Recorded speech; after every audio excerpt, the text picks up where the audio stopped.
Today we're talking shoulders. Many of you have, because of the golf industry in general, we talk a lot about 90-degree shoulder turn. I want to explain to you what that really means, okay? So we got Scully here, and we're going to zoom in here on her shoulder, and you notice here's your scapula, sits on top of the rib cage. Here's your clavicle. So what the shoulder is a support system to support the arm. So notice the ball socket, the head of the humerus right here, plugs in right there. Now, this is where you have range of motion. You got 360 degrees of range through the ball socket. But in actual fact, the shoulder only has 20 degrees of range. That's it. So now consider that you have here's your pelvis and rib cage. Here are your facet joints. So you notice how you've got these built-in stoppers to prevent the vertebrae from twisting. So that means this. Let's have a look. Now, we talked about shoulders only having 20 degrees of range.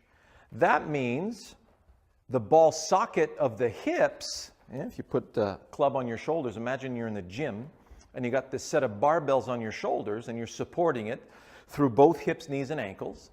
And you're going to turn your body as you're supporting that rack of barbells. So notice it appears that I have 90-degree shoulder turn, where in actual fact, it's my pelvis and rib cage turning on top of my legs and hips. I still have nice support through both hips, knees, and ankles. So this would be a Bubba Watson backswing, or a Jack Nicklaus backswing, or a Bobby Jones backswing, which is a really good backswing, by the way. So this is full support. So for those of you who are no longer spring chickens, well, this is really the way that you want to take your backswing. So the shoulders actually don't do anything. They just support. They're sitting on top of the rib cage. Now, I said 20 degrees, right? Well, now take your grip. Notice now that 20 degrees is down to about a 5 as a buffer in case you do, make a wrong move. So now let's look at how this is supposed to work. So the arms can swing. I got 360 degrees of range of motion, useless if my body's in the way. So the rib cage can't be in the way. So you bend forward, let the arms hang. Here's the arm falling in front of you. So I'm going to let the arm fall in front of me, and I'm not going to let it hit my body.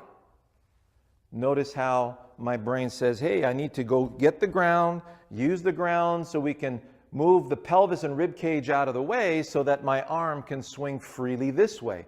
So notice my shoulders are just sitting on top of the rib cage, and the rib cage and pelvis are turning.